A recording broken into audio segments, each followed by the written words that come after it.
ಇಂದಿನ ತರಗತಿಗಳಲ್ಲಿ ಪ್ರಿಯ ವಿದ್ಯಾರ್ಥಿಗಳೇ, ಗದ್ಯ ಭಾಗ 5ನೇದು ನೋಡೋಣ. ಅದು ಮೊದಲನೇದಾಗಿ ಪ್ಯಾಸೇಜನ್ನು ಪೂರ್ತಿ ಓದ್ಕೊಂಡು ತದನಂತರ ಪ್ರಶ್ನೆಗಳು ಯಾವ ರೀತಿ ಕೇಳ್ಯಾರ ಅದನ್ನು ಚರ್ಚೆ ಮಾಡೋಣ. ಬ್ರಿಟಿಷರು ಲೋಕಮಾನ್ಯ ತಿಲಕರನ್ನು ಸೆರೆವಾಸದಲ್ಲಿ ಇರಿಸಿದ್ದರು. ಅವರು ಸೆರೆವಾಸದಲ್ಲಿದ್ದಾಗಲೂ ಓದುವುದರಲ್ಲಿ ಯಾವಾಗಲೂ ಮಗ್ನರಾಗಿರುತ್ತಿದ್ದರು. ಅವರು ಊಟ ಮಾಡುವ ಸಂದರ್ಭದಲ್ಲಿ ಯಾವುದೇ ಪಕ್ಷಿಗಳು ಕೂಗದಿದ್ದರೂ ಕೂಡ ಪಕ್ಷಿಗಳಿಗಾಗಿ ಆಹಾರವನ್ನು ಇಡುತ್ತಿದ್ದರು. ಮೊದಲಿಗೆ ಯಾವುದೇ ಪಕ್ಷಿಗಳು ಆಹಾರವನ್ನು ಮುಟ್ಟುತ್ತಿರಲಿಲ್ಲ. ನಂತರದ ದಿನಗಳಲ್ಲಿ ಒಂದೊಂದಾಗಿ ಬಂದು ಆಹಾರ ಸ್ವೀಕರಿಸಲು ಪ್ರಾರಂಭಿಸಿದವು. ಸ್ವಲ್ಪ ದಿನಗಳ ನಂತರ ಪಕ್ಷಿಗಳ ಸಂಖ್ಯೆ ಹೆಚ್ಚಾಗಿ ತಿಲಕರನ್ನು ಸುತ್ತುವರಿಯುತ್ತಿದ್ದವು. ಪಕ್ಷಿಗಳು ಅವರ ತಲೆ ಮತ್ತು ಭುಜದ ಮೇಲೆ ಅಂಜಿಕೆ ಇಲ್ಲದೆ ಕೂರಲಾರಂಭಿಸಿದವು. ಒಂದು ದಿನ ಜೈಲರ್ ತಿಲಕರ ಕೋಣೆಗೆ ಭೇಟಿ ನೀಡಿದಾಗ ಪಕ್ಷಿಗಳ ಚಿಲಿಪಿಲಿಯನ್ನು ಕೇಳಿ ಖುದ್ದು ನೋಡಿದಾಗ ಅವರು ಆಶ್ಚರ್ಯಚಕಿತನಾಗಿ, ಎಷ್ಟೊಂದು ಪಕ್ಷಿಗಳು ಇವು, ಎಲ್ಲಿಂದ ಬಂದವು ಎಂದು ಕೇಳಿದರು. ತಿಲಕರು ಉತ್ತರಿಸಿದರು, ಸ್ನೇಹಿತ, ನಾನು ಇವುಗಳನ್ನು ಭಾರತದಿಂದ ಕರೆತರಲಿಲ್ಲ, ಇವು ಇಲ್ಲಿಯವೇ. ಜೈಲರ್ ಆಶ್ಚರ್ಯಚಕಿತನಾದ ಮತ್ತು ಕೇಳಿದ, ಇಲ್ಲಿ ಪ್ರತಿಯೊಬ್ಬರು ಪಕ್ಷಿಗಳನ್ನು ತಿನ್ನುತ್ತಾರೆ, ಆದ್ದರಿಂದ ಇವು ಇಲ್ಲಿ ಬರುವುದಿಲ್ಲ. ಆಗ ತಿಲಕರು ನಗುತ್ತಾ ಹೇಳಿದರು, ಪಕ್ಷಿಗಳು ಸಹ ಮಿತ್ರರು, ವೈರಿಗಳ ಮಧ್ಯೆ ವ್ಯತ್ಯಾಸ ಕಂಡುಹಿಡಿಯಬಲ್ಲವು. ವಿದ್ಯಾರ್ಥಿಗಳು, ನಿಮಗೆ ಈಗಾಗಲೇ ಅರ್ಥ ಆಗಿರಬೇಕು, ಬಾಲಗಂಗಾಧರ್ ತಿಲಕರನ್ನು ಬ್ರಿಟಿಷರು ಸೆರೆವಾಸದಲ್ಲಿ ಇಟ್ಟಾಗ ಅಲ್ಲಿ ನಡೆದಿರ್ತಕ್ಕಂಥ ಪ್ರಸಂಗಗಳು ಯಾವ ರೀತಿ ಇದಾವೆ ನೋಡ್ರಿ. ಮೊಟ್ಟ ಮೊದಲ ಬಾರಿಗೆ ನೋಡ್ರಿ, ಸೆರೆವಾಸ ಅಂದ್ರೆ ನಿಮ್ಗೆ ಹೊಸ ಪದಗಳು. ಸೆರೆವಾಸ ಅಂತಂದ್ರೆ ಏನು ಸರ? ಸಮಾನಾರ್ಥಕ ನೋಡ್ರಿ. ಸೆರೆವಾಸ ಅಂತಂದ್ರೆ ಬಂದಿಖಾನೆ ಅಥವಾ ಜೈಲು. ಬಂದಿಖಾನೆ ಅಥವಾ ಜೈಲು. ಇಲ್ಲಿ ನೋಡ್ರಿ, ಬ್ರಿಟಿಷರು ಲೋಕಮಾನ್ಯ ತಿಲಕರನ್ನು ಸೆರೆವಾಸದಲ್ಲಿ ಇರಿಸಿದ್ದರು. ಏನು ಬ್ರಿಟಿಷರು ಇದ್ರಲ್ಲ, ಸ್ವಾತಂತ್ರ್ಯ ಹೋರಾಟದ ಸಂದರ್ಭದಲ್ಲಿ ಬಾಲಗಂಗಾಧರ್ ತಿಲಕರನ್ನ ಜೈಲಿಗೆ ಸೆರೆವಾಸದಲ್ಲಿ ಇಡ್ತಾರೆ. ಯಾರು? ಬ್ರಿಟಿಷರು. ಅವರು ಸೆರೆವಾಸದಲ್ಲಿದ್ದಾಗಲೂ ಓದುವುದರಲ್ಲಿ ಯಾವಾಗಲೂ ಮಗ್ನರಾಗಿರುತ್ತಿದ್ದರು. ನೋಡ್ರಲ್ಲಿ, ಸೆರೆವಾಸ ಅಂದ್ರೆ ಜೈಲಿನಲ್ಲಿ ಇದ್ದಾಗೂ ಕೂಡ ಬಾಲಗಂಗಾಧರ್ ತಿಲಕರು ಏನು ಮಾಡ್ತಿದ್ರು ಅಂತಂದ್ರೆ ಅಭ್ಯಾಸ ಮಾಡ್ತಿದ್ರು, ಓದ್ತಾ ಇದ್ರು, ಹೊಸ ಹೊಸ ವಿಷಯಗಳನ್ನು ತಿಳ್ಕೊಳ್ತಾ ಇದ್ರು, ಮಗ್ನರಾಗಿರುತ್ತಿದ್ದರು. ಮಗ್ನ ಅಂತಂದ್ರೆ ನೋಡ್ರಿ, ಪದಗಳ ಅರ್ಥ ಗೊತ್ತಿರ್ಬೇಕು. ನಮ್ಗೆ ಪದಗಳ ಅರ್ಥ, ನಮಗೆ ಸಮಾನಾರ್ಥಕಗಳು ಪದಗಳ ಅರ್ಥ ನಮಗೆ ಗೊತ್ತಿದ್ರೆ ಮಾತ್ರ ಪ್ಯಾಸೇಜನ್ನು ಸರಿಯಾಗಿ ತಿಳ್ಕೊಳಕ್ಕೆ ಸಾಧ್ಯ ಆಗ್ತೈತಿ, ಪ್ರಶ್ನೆಗಳನ್ನು ಬಿಡ್ಸಕ್ಕೆ ಈಸಿ ಆಗ್ತೈತಿ. ಮಗ್ನ ಅಂದ್ರೆ ಏನು ಸರ? ಮಗ್ನ ಅಂದ್ರೆ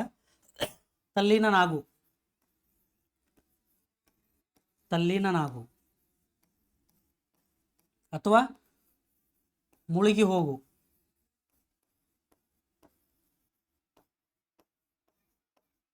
ನೋಡ್ರಿ, ಸೆರೆವಾಸ ಅಂದ್ರೆ ಬಂದಿಖಾನೆ, ಜೈಲು. ಮಗ್ನ ಅಂತಂದ್ರೆ ತಲ್ಲೀನನಾಗು, ಮುಳುಗಿ ಹೋಗು. ಅಂದ್ರೆ ಅಭ್ಯಾಸ ಮಾಡುವಂಥ ಸಂದರ್ಭದಲ್ಲಿ ಮಗ್ನನಾಗುವುದು. ಅಂದ್ರೆ ಮಗ್ನ ಅಂದ್ರೆ ಹೆಂಗೆ ಸರ? ಒಂದು ಉದಾಹರಣೆ ಕೊಡ್ರಿ ಅಂತಂದ್ರೆ, ನಾವು ಓದುವಂಥ ಸಂದರ್ಭದಲ್ಲಿ ಏಕಾಗ್ರತೆ ಇರಿ, ಮಗ್ನನಾಗಿ ಬಿಡೋದು. ಅಲ್ಲಿ ಕೆಳಗಡೆ ಯಾರ ಬಾಜುಕ್ ಬಂದು ಏನೋ ಮಾತಾಡ್ರಂದ್ರು ಆ ಕಡೆ ಲಕ್ಷ್ಯ ಹೋಗಂಗಿಲ್ಲ, ಪೂರ್ತಿ ಅದರೊಳಗೆ ಮಗ್ನನಾಗಿ ಬಿಡೋದು. ನಿಮ್ಗೆ ಗೊತ್ತಿರ್ಬೋದು ಸ್ವಾಮಿ ವಿವೇಕಾನಂದವರು ಧ್ಯಾನಕ್ಕೆ ಕುಳಿತಾಗ ಒಂದು ಹಾವು ಬಂದು ಮುಂದೆ ಹಿಡಿ ತೆಗೆದ ಮುಂದೆ ನಿಂತರೂ ಕೂಡ ಅವರ ಬಾಜುಕ್ನಲ್ಲಿದ್ದಂಥ ಶಿಷ್ಯರೆಲ್ಲ ಓಡಿ ಹೋಗ್ತಾರೆ, ಬಟ್ ಅವರ ಎಲ್ಲಿ ಹೋಗಂಗಿಲ್ಲ, ಯಾಕಂದ್ರೆ ಅವ್ರು ಧ್ಯಾನದಲ್ಲಿ ಮುಳುಗಿ ಹೋಗಿದ್ರು. ಅದೇ ರೀತಿ ಬಾಲಗಂಗಾಧರ್ ತಿಲಕ್ ಅವರು ಓದೋರಲ್ಲಿ ಮಗ್ನನಾಗಿದ್ದರು. ಏನು ಜೈಲಿನಲ್ಲಿ ಇದ್ರಲ್ಲ, ಅಲ್ಲಿ ಜೈಲಿನೊಳಗೆ ಅಂದ್ರೆ ಅಲ್ಲೇನು ಕೆಲಸ ಇರಂಗಿಲ್ಲ, ಪುಸ್ತಕಗಳನ್ನ ಓದ್ಕೋತ ಮಗ್ನರಾಗಿದ್ದರು. ಅವರು ಊಟ ಮಾಡುವ ಸಂದರ್ಭದಲ್ಲಿ ಯಾವುದೇ ಪಕ್ಷಿಗಳು ಕೂಗದಿದ್ದರೂ ಕೂಡ ಪಕ್ಷಿಗಳಿಗಾಗಿ ಆಹಾರವನ್ನು ಇಡುತ್ತಿದ್ದರು. ನೋಡ್ರಿ, ಎಂಥ ಒಳ್ಳೆಯ ವ್ಯಕ್ತಿ ನೋಡ್ರಿ ಬಾಲಗಂಗಾಧರ್ ತಿಲಕ್ ಅವರು. ಊಟ ಮಾಡುವಂಥ ಸಂದರ್ಭದಾಗ ನೋಡ್ರಿ, ನಾವು ಊಟ ಮಾಡುವಂಥ ಸಂದರ್ಭದಾಗ ಕೆಲವೊಂದಷ್ಟು ಜನ ಹೊಟ್ಟೆ ಹಸಿದ ತ್ರಾಸ ಮಾಡ್ಕೊತಿರ್ತಾರೆ. ಅವ್ರಿಗೆ ಒಂದು ಹೊತ್ತು ಊಟ ಕೊಡೋಕ್ಕಾಗಲ್ಲ, ನಮ್ಗೆ ಒಂದು ತುತ್ತು ಅನ್ನ ಕೊಡೋಕ್ಕಾಗಂಗಿಲ್ಲ. ಅಂಥದ್ರಲ್ಲಿ ಜೈಲಿನೊಳಗೆ ಕಡಿಮೆ ಪ್ರಮಾಣದಲ್ಲಿ ಆಹಾರವನ್ನು ನೀಡ್ತಿರ್ತಾರೆ. ಅದರೊಳಗನ ತಿಲಕ್ ಅವರು ಪ್ರಾಣಿ ಪಕ್ಷಿಗಳಿಗೆ ನೋಡ್ರಿ, ಪಕ್ಷಿಗಳಿಗೆ ಅವು ಕೂಗದಿದ್ದರೂ ಕೂಡ ಅವರಿಗೆ ಆಹಾರವನ್ನು ನೀಡ್ತಿದ್ರು. ಪಕ್ಷಿಗಳಿಗಾಗಿ ಆಹಾರವನ್ನು ಇಡುತ್ತಿದ್ದರು. ಮೊದಲಿಗೆ ಯಾವುದೇ ಪಕ್ಷಿಗಳು ಆಹಾರವನ್ನು ಮುಟ್ಟುತ್ತಿರಲಿಲ್ಲ. ಯಾಕಂತಂದ್ರೆ ಗೊತ್ತಿಲ್ಲ ಅವು ಪಕ್ಷಿಗಳಿಗೆ. ಹೊಸ ಮನುಷ್ಯ ಅಲ್ಲ, ಯಾವ ರೀತಿ ಇರ್ತಾರೋ ಗೊತ್ತಿಲ್ಲ. ಯಾಕಂದ್ರೆ ಅದಕ್ಕೊಂದು ಕಾರಣ ಐತಿ. ಪಕ್ಷಿಗಳು ಯಾಕೆ ಆಹಾರವನ್ನು ಮುಟ್ತಿಲ್ಲ ಅದಕ್ಕೊಂದು ಕಾರಣ ಐತಿ, ಅದು ಮುಂದೆ ಹೇಳ್ತಾನೆ ಅದನ್ನು. ಆಹಾರವನ್ನು ಮುಟ್ತಿರಲಿಲ್ಲ. ನಂತರದ ದಿನಗಳಲ್ಲಿ ಒಂದೊಂದಾಗಿ ಬಂದು ಆಹಾರ ಸ್ವೀಕರಿಸಲು ಪ್ರಾರಂಭಿಸಿದರು. ಸ್ವಲ್ಪ ದಿನ ಆದ ಕೂಡಲೇ ಸ್ಟಾರ್ಟಿಗೆ ತಿಲಕ್ ಅವರವರು ಆಹಾರವನ್ನು ಇಟ್ಟಾಗ ಮುಡುತ್ತಿರಲಿಲ್ಲ. ಸ್ವಲ್ಪ ದಿನ ನಂತರ ಏನು ಮಾಡಿದ್ರು, ಒಂದೊಂದಾಗಿ ಬಂದು ಆಹಾರವನ್ನು ಸ್ವೀಕರಿಸಲು ಪ್ರಾರಂಭಿಸಿದವು. ಅಂದ್ರೆ ತಿನ್ಲಾಕ್ ಪ್ರಾರಂಭ ಮಾಡ್ತಾವೆ. ಸ್ವಲ್ಪ ದಿನಗಳ ನಂತರ ಪಕ್ಷಿಗಳ ಸಂಖ್ಯೆ ಹೆಚ್ಚಾಗಿ ತಿಲಕರನ್ನು ಸುತ್ತುವರಿಯುತ್ತಿದ್ದವು. ಹಿಂಗೆ ಸ್ವಲ್ಪ ದಿನಾಲು ಇಡ್ತಿದ್ರು ಅವರು. ದಿನಾಲು ಊಟಕ್ಕೆ ಬಂದಾಗ ಆಹಾರವನ್ನು ಪಕ್ಷಿಗಳು ಇಡ್ತಾ ಇದ್ರು. 1, 2, 3, 4 ಹಿಂಗೆ 10, 20, 50 ಪಕ್ಷಿಗಳು ಸುತ್ತುವರಿದು. ಸ್ವಲ್ಪ ದಿನಗಳ ನಂತರ ಪಕ್ಷಿಗಳು ಅವರ ತಲೆ ಮತ್ತು ಭುಜದ ಮೇಲೆ ಅಂಜಿಕೆ ಇಲ್ಲದೆ ಕೂರಲಾರಂಭಿಸಿದವು. ನೋಡ್ರಿ ಯಾಕೆ ಸರ್ ಹಿಂಗಾಗ್ತೈತೆ ಅಂದ್ರೆ ಪ್ರೀತಿ. ಅದು ನೋಡ್ರಿ, ಪ್ರೀತಿ ಅಂಥವರನ್ನು ಕೂಡ ಹತ್ತಿರ ತರುವಂಗೆ ಮಾಡ್ತೈತಿ. ಯಾಕಂದ್ರೆ ಅಷ್ಟು ಪ್ರೀತಿಯಿಂದ ಅವರ ಆಹಾರವನ್ನು ಕೊಡ್ತಾ ಇದ್ರು, ಅಷ್ಟು ಪ್ರೀತಿಯಿಂದ ನೋಡ್ಕೋತಾ ಇದ್ರು. ಪಕ್ಷಿಗಳು ನೋಡ್ರಿ ಮಾತು ಬರಂಗಿಲ್ಲ. ಮನುಷ್ಯರಾದ್ರೆ ಹಂಗೆ ಆಗ ಸಾಧ್ಯ ಇಲ್ಲ. ಯಾಕಂತಂದ್ರೆ ಅದಕ್ಕೆ ನೋಡ್ರಿ, ಒಂದು ಪಕ್ಷಿಗಳಲ್ಲಿ, ಒಂದು ಪ್ರಾಣಿಗಳಲ್ಲಿ ಒಂದು ನಿಯತ್ತ, ಒಂದು ಪ್ರೀತಿ ಅನ್ನೋದು ಬಹಳಷ್ಟು ಇರ್ತೈತಿ. ಅದಕ್ಕಾಗಿ ನಾವು ಮನುಷ್ಯರಾದವರು ನಾವು ಅರ್ಥ ಮಾಡ್ಕೊಂಡ್ರೆ ಯಾವುದೇ ರೀತಿ ತೊಂದರೆಗಳು ಉಂಟಾಗಂಗಿಲ್ಲ. ಅವು ಏನು ಮಾಡ್ತಾವೆ, ಸುತ್ತುವರ್ತಾವೆ. ಪಕ್ಷಿಗಳು ಅವ್ರ ತಲೆ ಮೇಲೆ ಪ್ರೀತಿಯಿಂದ ಕೂತ್ ಬಿಡ್ತಾವೆ, ತಲೆ ಮೇಲೆ ಭುಜದ ಮೇಲೆ ಬಂದು ಕೂತ್ ಬಿಡ್ತಾವೆ. ಅಂಜಿಕೆಲ್ಲದೆ ಕೂರಲು ಆರಂಭಿಸಿದ. ಒಂದಿನ ಏನಾಗ್ತತಿ, ಜೈಲರ್ ಅಂದ್ರೆ ಅಧಿಕಾರಿ, ಜೈಲೊಳಗೆ ಇರ್ತಕ್ಕಂಥದ್ದಲ್ಲ, ಸೆಲ್ ಅಧಿಕಾರಿ ತಿಲಕರ ಕೋಣೆಗೆ ಭೇಟಿ ನೀಡಿದ. ಕೋಣೆ ಅಂತಂದ್ರೆ ರೂಮ್ಗಳು, ಅಂದ್ರೆ ಅವ್ರದ್ದೇನು ತಿಲಕ್ ಅವ್ರದ್ದೇನೋ ಒಂದು ರೂಮ್ ಕೊಟ್ಟಿರ್ತಾರ, ಸೆಲ್ಲಿ ಭೇಟಿ ಕೊಡ್ತಾರ. ಪಕ್ಷಿಗಳ ಚಿಲಿಪಿಲಿಯನ್ನು ಕೇಳಿ ಖುದ್ದು ನೋಡಿದಾಗ ಅವರ ಆಶ್ಚರ್ಯಚಕಿತರಾಗಿ, ನೋಡ್ರಿ ಏನು ಮಾಡ್ತಾರೋ ಅಂದ್ರೆ ದಿನಾಲೂ ಅಲ್ಲೇ ಪಕ್ಷಿಗಳು ಇರ್ತಿದ್ವು. ಒಂದು ದಿನ ಕೂಗಾಡ್ತಿದ್ದಿಲ್ಲ ನಾವು, ಚಿಲಿಪಿಲಿಯಾಗಿ ಇರ್ತಿದ್ದು, ಕಾಮನ್ ಆಗಿ ಸರಳವಾಗಿ ಇರ್ತಿದ್ದು. ಬಟ್ ಒಂದಿನ ಖುಷಿಯಾಗಿ ಹೆಚ್ಚಾಗಿ ಅವ್ರ ತಲೆ ಮೇಲೆ ಭುಜದ ಮೇಲೆ ಕುಂಡಿರ್ತಾ ಇದ್ದು. ಜೈಲರ್ ನೋಡಿ ಆಶ್ಚರ್ಯಚಕಿತನಾಗ್ತಾನೆ. ಆಶ್ಚರ್ಯ ಅಂದ್ರೆ ವಿಸ್ಮಯಗೊಳ್ತಾನೆ. ನೋಡ್ರಿ ಆಶ್ಚರ್ಯ ಅಂತಂದ್ರ ವಿಸ್ಮಯ. ಆಶ್ಚರ್ಯ ಅಂತಂದ್ರ ವಿಸ್ಮಯ. ವಿಸ್ಮಯಗೊಳ್ತಾನೆ. ಏನಂತ ನೋಡ್ರಲ್ಲಿ, ಎಷ್ಟೊಂದು ಪಕ್ಷಿಗಳು, ಸಡನ್ ಆಗಿ ನೋಡ್ಬಿಡ್ತಾನು, ಎಷ್ಟೊಂದು ಪಕ್ಷಿಗಳು ಇವು ಎಲ್ಲಿಂದ ಬಂದವು ಎಂದು ಕೇಳಿದರು. ಎಷ್ಟೊಂದು ಪಕ್ಷಿಗಳು ಇವು ಎಲ್ಲಿಂದ ಬಂದು ತಿಲಕರನ್ನ ಪ್ರಶ್ನೆ ಮಾಡ್ತಾನೆ. ಯಾರು, ಜೈಲರ್ ಪ್ರಶ್ನೆ ಮಾಡ್ತಾನೆ. ಜೈಲರ ತಿಲಕರನ್ನ ಪ್ರಶ್ನೆ ಮಾಡ್ತಾನೆ, ಎಷ್ಟೊಂದು ಪಕ್ಷಿಗಳು ಇವು ಎಲ್ಲಿಂದ ಬಂದವು ತಂದ ಪ್ರಶ್ನೆ ಮಾಡಿದಾಗ ತಿಲಕರು ಉತ್ತರಿಸಿದರು. ಉತ್ತರ ಕೊಡ್ತಾರ, ಬಾಲಗಂಧರ ತಿಲಕರು ಉತ್ತರ ಕೊಡ್ತಾರು. ಸ್ನೇಹಿತ, ನೋಡ್ರಿ ಅವ್ರು ನೋಡ್ರಿ ಎಷ್ಟು ಒಳ್ಳೆ ವ್ಯಕ್ತಿತ್ವ ನೋಡ್ರಿ. ಬಾಲಗಂಧರ ತಿಲಕರು ಜೈಲರ್ ಅವ್ರನ್ನ ಅಧಿಕಾರಿ ಸರ್ ಅಂತ ಕರಿಬೋದಿತ್ತ, ಸ್ನೇಹಿತ ಅಂತ ಕರೀತಾರೆ. ಸ್ನೇಹಿತ, ನಾನು ಇವುಗಳನ್ನು ಭಾರತದಿಂದ ಕರೀತಿರಲಿಲ್ಲ. ಯಾಕಂದ್ರೆ ಬಾಲಗಂಗಾಧರ ತಿಲಕರ್ ಅವರನ್ನು ಸೆರೆವಾಸದಲ್ಲಿ ಇಟ್ಟಿದ್ರು, ಅಂದರೆ ಬೇರೆ ದೇಶದಾಗ ಇಟ್ಟರು, ಬ್ರಿಟಿಷರ ಅವರು ಬೇರೆ ದೇಶದಾಗ ಇಟ್ಟಿದ್ರು. ಇವುಗಳನ್ನು ಭಾರತದಿಂದ ಕರೆ ತಂದಿಲ್ಲ, ನಮ್ಮ ದೇಶದಿಂದ ಕರೆ ತಂದಿಲ್ಲ, ಇವು ಇಲ್ಲಿಯವೇ. ಜೈಲರ್ ಆಶ್ಚರ್ಯಚಕಿತನಾದ ಮತ್ತು ಕೇಳಿದ. ಬಾಲಗಂಗಾಧರ ತಿಲಕರು ಪ್ರಶ್ನೆ ಕೇಳಿದಾಗ, ಎಷ್ಟೊಂದು ಪಕ್ಷಿಗಳು ತಂದು ಜೈಲರ್ ಪ್ರಶ್ನೆ ಕೇಳಿದಾಗ ಹೇಳ್ತಾನೆ, ಇವನೇ ನಾವೇನು ಭಾರತದಿಂದ ತಂದಿಲ್ಲ, ಅವು ಇಲ್ಲಿಯವೇ ಅಂದಾಗ ಕೂಡಲ ಮತ್ತೆ ಜೈಲರ್ ಆಶ್ಚರ್ಯಚಕಿತನಾಗ್ತಾನ. ಮತ್ತೆ ಕೇಳ್ತಾನೆ, ನೋಡ್ರಿ ಇಲ್ಲಿ ಪ್ರತಿಯೊಬ್ಬರು ಪಕ್ಷಿಗಳನ್ನು ತಿನ್ನುತ್ತಾರೆ, ಇಲ್ಲಿ ಪ್ರತಿಯೊಬ್ಬರು ಪಕ್ಷಿಗಳನ್ನು ತಿನ್ನುತ್ತಾರೆ, ಆದ್ದರಿಂದ ಇವು ಇಲ್ಲಿ ಬರುವುದಿಲ್ಲ. ಜೈಲರ್ ಹೇಳ್ತಾನೆ. ಯಾಕಂದ್ರೆ ಆ ದೇಶ ನೋಡ್ರಿ ಪ್ರತಿಯೊಬ್ಬರು ಪಕ್ಷಿಗಳನ್ನು ತಿಂತಾರೆ, ಇಲ್ಲಿ ಇವು ಇಲ್ಲಿಯವೇ. ಜೈಲರ್ ಆಶ್ಚರ್ಯಚಕಿತನಾದ ಮತ್ತು ಕೇಳಿದ. ಅಂದ್ರೆ ಯಾಕಂದ್ರೆ ಅವನು ಗಾಬರಿಗೆ ಬಂದ್ಬಿಡ್ತಾನು, ವಿಸ್ಮಯ ಬಿಡುತ್ತೆ ಅವನು. ಹೆಂಗೆ ಇಲ್ಲಿ ಬರ್ತಾವೆ ಇಷ್ಟೊಂದು ಪಕ್ಷಿಗಳು, ಇಲ್ಲಿ ಪ್ರತಿಯೊಬ್ಬರು ಪಕ್ಷಿಗಳನ್ನು ತಿಂತಾರೆ, ಇಲ್ಲಿ ಪ್ರತಿಯೊಬ್ಬರು ಪಕ್ಷಿಗಳು ತಿಂತಾರೆ, ಆದ್ದರಿಂದ ಇವು ಇಲ್ಲಿ ಬರುವುದಿಲ್ಲ. ಆಗ ತಿಲಕರು ನಗ್ತಾ ಹೇಳ್ತಾರೆ, ಏನು ಹೇಳ್ತಾರೆ ನೋಡ್ರಿ, ಪಕ್ಷಿಗಳು ಸಹ ಮಿತ್ರರು. ನೋಡ್ರಿ, ಪಕ್ಷಿಗಳು ಸಹ ಮಿತ್ರರು, ಸ್ನೇಹಿತರು, ಗೆಳೆಯರು ಮತ್ತು ವೈರಿಗಳ ಮಧ್ಯೆ ವ್ಯತ್ಯಾಸ ಕಂಡುಹಿಡಿಯಬಲ್ಲವು. ಎಷ್ಟು ಬಾರಿ ಪಾಯಿಂಟ್ ಅದು ನೋಡ್ರಿ. ಪಕ್ಷಿಗಳು ಸಹ ಮಿತ್ರರು ಮತ್ತು ವೈರಿಗಳ ಮಧ್ಯೆ ವ್ಯತ್ಯಾಸ ಕಂಡುಹಿಡಿಯಬಲ್ಲವು. ಇದರ ಅರ್ಥ ಏನಪ್ಪಾ ಅಂತಂದ್ರೆ, ಪಕ್ಷಿಗಳಿಗೆ ಗೊತ್ತಾಗ್ತೈತಿ ಯಾರು ಪ್ರೀತಿಯಿಂದ ನೋಡ್ತಾರೋ, ಯಾರು ಮಿತ್ರರದಾರು, ಯಾರ ಶತ್ರುಗಳದಾರು, ಅವಕ್ಕೆಲ್ಲ ಅರ್ಥ ಆಗ್ತಾವೆ. ಮೂಕ ಪ್ರಾಣಿ ಇರ್ಬೋದು, ಮಾತಾಡದೇ ಇರ್ಬೋದು, ಬಟ್ ಭಾವನೆಗಳಿಗೆ ಸ್ಪಂದಿಸ್ತಾವೆ. ಅದಕ್ಕೆ ನಗನಗ್ತಾ ಯಾರು ಹೇಳ್ತಾರಂದ್ರೆ ಬಾಲಗಂಗಾಧರ ತಿಲಕರು ಹೇಳ್ತಾರೋ, ಪಕ್ಷಿಗಳು ಮಿತ್ರರು ಮತ್ತು ವೈರಿಗಳ ನಡುವೆ ನೋಡಲಿ ವೈರಿಗಳ ಮಧ್ಯೆ ವ್ಯತ್ಯಾಸ ಕಂಡುಹಿಡಿಯಬಲ್ಲವು. ಯಾರು ಚಲೋದಾರು ಯಾರು ಕೆಟ್ಟದಾರು ಅದನ್ನು ಕಂಡು ಹಿಡಿತಾವು. ಅದಕ್ಕೆ ನಿಮ್ಗೆ ಒಂದು ಗಿಳಿ ಕತ್ತಿ ಕೇಳಿರ್ಬೋದು ನೀವು. 2 ಗಿಳಿ ಇರ್ತಾವೆ. ಒಂದು ಜೋರಾದ ಗಾಳಿ ಬೀಸ್ತೈತಿ, ಕಾಡಿನೊಳಗೆ ಇರ್ತಾವೆ.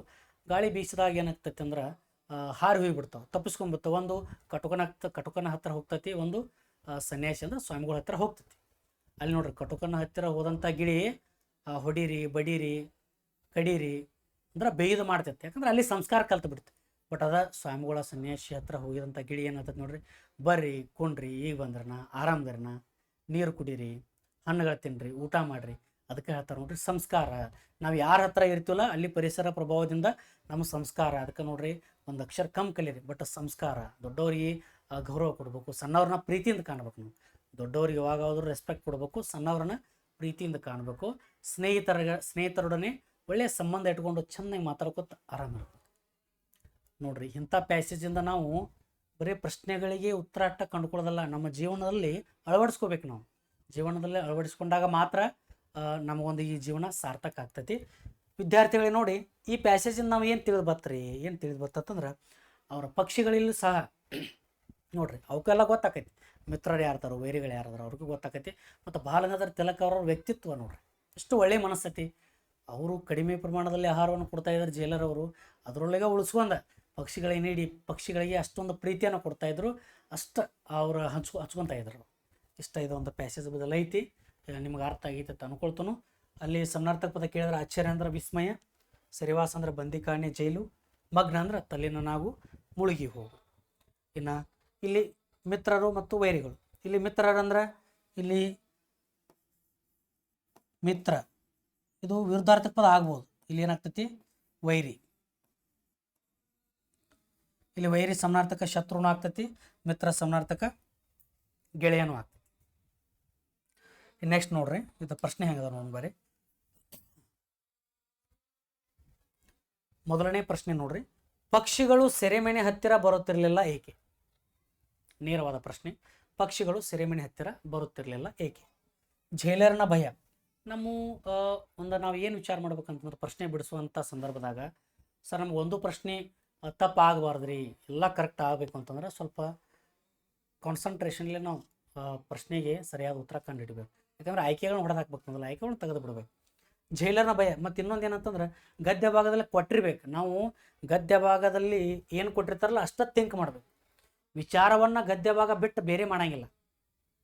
ಅದು ಕೆಲವೊಂದಿಷ್ಟು ಸಂದರ್ಭದಲ್ಲಿ ಕಾಂಪ್ಲಿಕೇಟೆಡ್ ಪ್ರಶ್ನೆಗಳು ಕೇಳಿದಾಗ ಮಾತ್ರ ನಾವು ಥಿಂಕ್ ಮಾಡ್ಬೋದು. ಬಟ್ ಪ್ರತಿಯೊಂದಕ್ಕೂ ಪ್ಯಾಸೇಜ್ ಬಿಟ್ಟು ನಾವು ಹೊರಗಿನ ಚಿಂತೆ ಮಾಡಬಾರ್ದು. ಪ್ಯಾಸೇಜ್ ಒಳಗೆ ಏನು ಕೊಟ್ಟರಲ್ಲ ಅದು ಫೈನಲ್ ಆಗ್ತೈತಿ. ಪಕ್ಷಿಗಳು ಸೆರೆಮನೆ ಹತ್ತಿರ ಬರುತ್ತಿರಲಿಲ್ಲ ಏಕೆ? ಜೈಲರ್ನ ಭಯ. ಅಲ್ಲವೇ ಅಲ್ಲ, ಜೈಲರ್ನ ಭಯ, ಅದಕ್ಕೆ ಅಂಜಿಕೆನೇ ಇಲ್ಲ. ಪಕ್ಷಿಗಳನ್ನು ತಿನ್ನುವವರ ಭಯ, ಇದು ಆಗ್ತೈತ್ರಿ. ಸಿ ಏನು ಕೊಟ್ಟಾರ ನೋಡ್ರಲ್ಲಿ, ಆಹಾರ ಸಿಗುತ್ತಿರಲಿಲ್ಲ, ಗದ್ಯ ಭಾಗದಲ್ಲಿ ಕೊಟ್ಟೇ ಇಲ್ಲ. ಪಕ್ಷಿಗಳಿಗೆ ಸ್ನೇಹಿತರಿರಲಿಲ್ಲ, ಗದ್ಯ ಭಾಗದಲ್ಲಿ ಕೊಟ್ಟೇ ಇಲ್ಲ. ಪಕ್ಷಿಗಳಿಗೆ ಸ್ನೇಹಿತರಿರಲಿಲ್ಲ, ಎಲ್ಲರೂ ಬಾಲಗಂಗಾಧರ ತಿಲಕ್ ಆಗಕ್ಕೆ ಸಾಧ್ಯ ಇಲ್ಲ. ಅಲ್ಲಿ ಏನಾಗ್ತೈತೆ ನೋಡ್ರಿ, ಪಕ್ಷಿಗಳನ್ನು ತಿನ್ನುವವರ ಭಯ.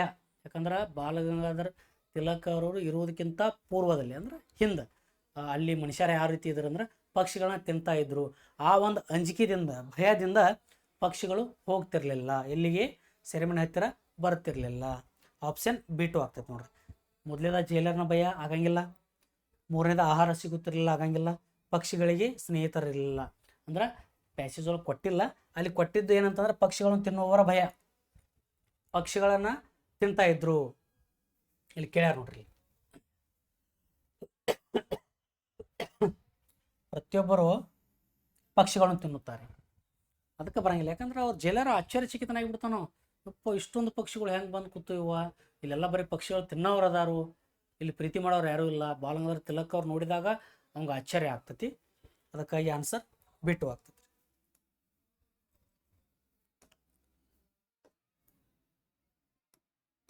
ನೆಕ್ಸ್ಟ್ ಪ್ರಶ್ನೆ ನೋಡ್ರಿ, ಪಕ್ಷಿಗಳು ಅವರ ತಲೆ ಮತ್ತು ಭುಜದ ಮೇಲೆ ಅಂಜಿಕೆ ಇಲ್ಲದೆ ಕೂರಲಾರಂಭಿಸಿದವು. ಈ ವಾಕ್ಯದ ಅರ್ಥ ನೋಡ್ರಿ, ಪಕ್ಷಿಗಳು ಅವರ ತಲೆ ಮೇಲೆ ಅಂದ್ರೆ ತಿಲಕ್ ಅವರ ತಲೆ ಮೇಲೆ ಮತ್ತು ಭುಜದ ಮೇಲೆ ಅಂಜಿಕೆ ಇಲ್ಲದೆ ಅಂದರೆ ಯಾವುದೇ ರೀತಿ ಭಯ ಇಲ್ಲದೆ ಕೂರಲಾರಂಭಿಸಿದವು, ಕುಂಡಿರ್ತಿದ್ದವು.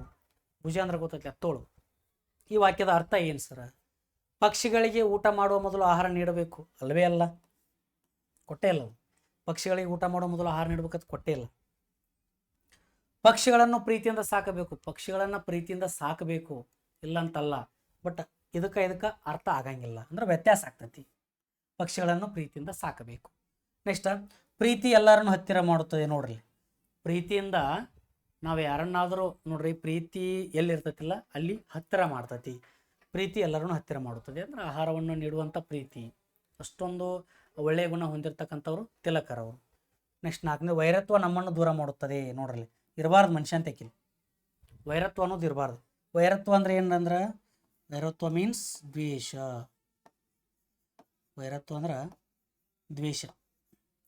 ಮನುಷ್ಯನಲ್ಲಿ ಈ ವೈರತ್ವ ಇರಬಾರ್ದು. ವೈರತ್ವ ಇದ್ರಂದ್ರೆ ನಮ್ಮನ್ನು ದೂರ ಮಾಡಿಬಿಡ್ತೈತಿ. ಅಂದ್ರೆ ಅಲ್ಲಿ ಪ್ರೀತಿಯಿಂದ ದೂರ ಮಾಡಿಬಿಡ್ತೈತಿ, ವ್ಯಕ್ತಿಯನ್ನು ಕಳ್ಕೊಳ್ಳೋದಾಗ್ತೈತಿ. ಅದಕ್ಕೆ ಆಪ್ಷನ್ C3.